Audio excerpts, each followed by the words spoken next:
Sagin uli natin mga kababayan yung mga black propaganda ng mga dilawang DDS na lagi nilang sinasabi ngayong administrasyon ng ating Pangulong Bongbong Marcos daw bumalik.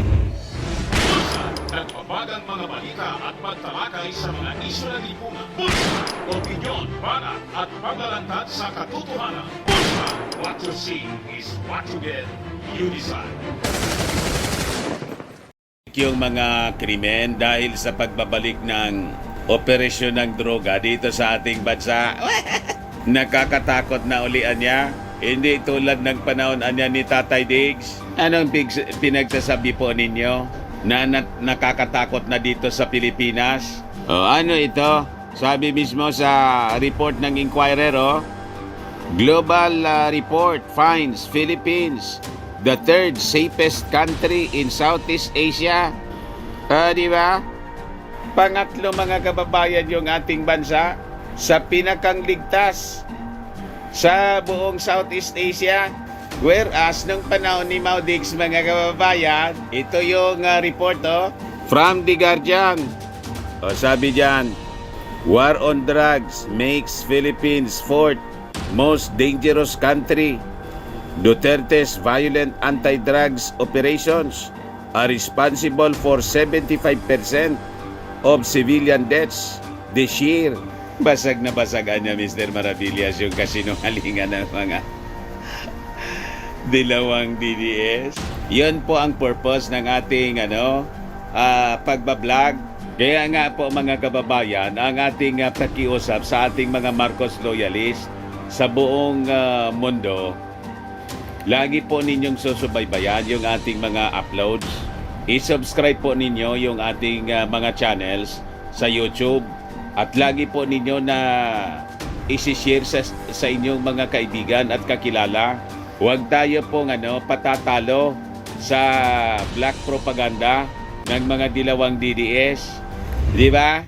Kaya po, before kong ibigay sa inyo yung full story, click subscribe, like, and share po ninyo. At wag na rin po ninyo mga kababayan na skip yung ating mga commercial ads para tuloy-tuloy lang ang pag-unlad ng bagong Pilipina. Parang nasa kwarto ka naman anya Mr. Maravillas nagba-vlogging. Mas maganda po rito para pag inantok tayo, diretso tulog dito sa kama.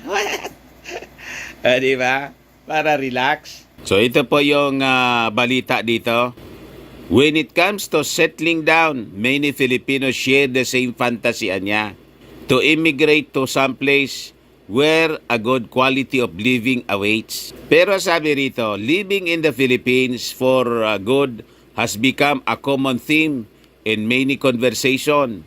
Kadalasan niya fueled by stories of distant relatives striking it rich in foreign lands. Pero based mga kababayan sa studies na ginawa po ng Gallup, hindi na natin kailangan pa pala mga kababayan na pumunta pa sa mga foreign lands. Itong ating bansa ay isa ng paraiso dahil based sa studies mga kababayan, pangatlo siya sa pinakang ligtas na bansa dito po sa Southeast Asia. Ayan pa mga kababayan, based sa 2023 Law and Order Report, the Philippines is among the safest countries in Southeast Asia with an index score of 86. Only behind Vietnam 92 and Indonesia 90. Yung ating bansa also ranks 33rd overall, which is 19 ranks higher than the United States. Kita ninyo mga kababayan, sinong nagsabi na nakakatakot tumira dito sa Pilipinas? Sino pa niya Mr. Maravillas? Yung mga mapanira na mga dilawang DDS. Yan man lang po talaga. Lagi nilang sinasabi na nakakatakot na daw tumira dito sa Pilipinas. Hindi tulad ng panahon daw ng kanilang Tatay Digong. Tinanong po yung mga mga tao kung ano yung kanilang pagtingin dito sa ating bansa. So sabi diyan, the organization interviewed more than 146,000 people age 15 and up from over 140 countries and ask them these questions. Ano daw yung mga tanong? Do you have any confidence in your local police force? Kita ninyo, mataas ang tiwala mga kababayan ng mga tinanong sa ating local police force. Pangatlo tayo sa pinakang ligtas. Do you feel anya safe when walking alone at night? Have you been a victim of theft within the past few months? Have you been assaulted or mugged anya? O ngayon, anong sagot mga kababayan ng mga tinanong? Napakaraming mga tao yung sinurvey. Imagine, 146,000. Dito niya Mr. Maravilla sa atin, yung mga sinasurvey, 1,200 people lang.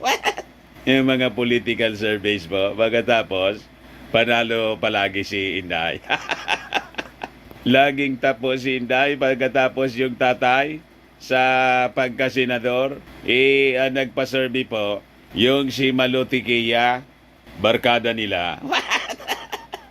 So sabi dyan, 71% of people worldwide reported feeling safe walking alone at night where they live, while 72% express confidence in their local police.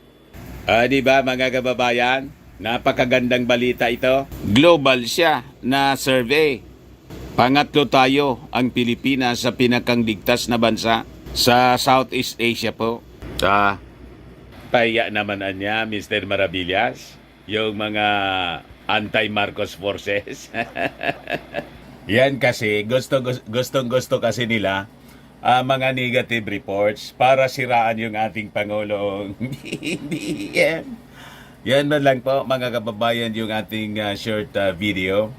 Baka lang gusto ninyo po itong itry. Fearbox Firming and Lifting Cream, pinapahid po sa mga pulses and affected area. Mainam po sa paninigas ng mga kasuan. Ito naman po, Automax Radiant Serum. Sa mukha naman yung application. Anti-aging po siya. You will look 10 years younger than your age. Sa mga cancer patients naman po, baka lang gusto ninyo itong itry. Nengxia Red Mixed Fruit Drink. Hindi man po siya gamot, food supplement siya. Kaya lang, gawa siya mga kababayan sa goji berry. Yung goji berry may anti-cancer properties. Ayos pa? Ayos na ayos anya Mr. Maravillas. Ako po si Dante Maravillas. Bye-bye. God bless.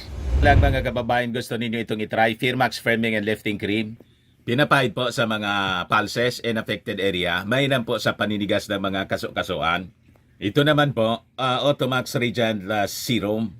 Anti-aging po siya. Sa mukha naman yung application. You will look 10 years younger than your age. Sa mga cancer patients naman po, i-try po ninyo ito. Hindi man po siya gamot, food supplement siya.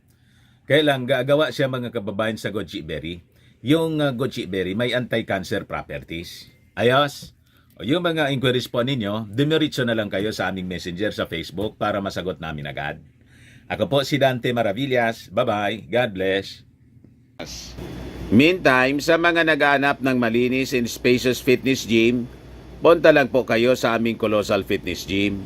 We also offer Grab Car Rental with our brand new 2023 model ng Toyota Innova. Also accept bookings for those who are planning to travel via PAL and Cebu Pacific in other airline companies, local and international. Nag-booking po kami dito sa aming opisina mismo sa Colossal Fitness Gym. Kahit saan po kayo po planong pumunta sa buong mundo, pwede kayong magpabook dito sa amin para makatipid po kayo. Pati sa mga hotels po, may bayad center kami rito, may Paymaya. Para sa inyo mga bills payment, for Meralco Bills PLDT, tumatanggap din po kami. Ang Colossal Fitness Gym is located at 3rd floor, Security Bank Building, Lanco Business Park, Legazpi City, Albay. For inquiries, contact Gilon Maravillas. Number niya po 0966-802-0949. Yan po ang aming Colossal Fitness Gym. Lagi na siyang matao po. Ayos po mga kababayan. Ayos na ayos anya Mr. Maravillas.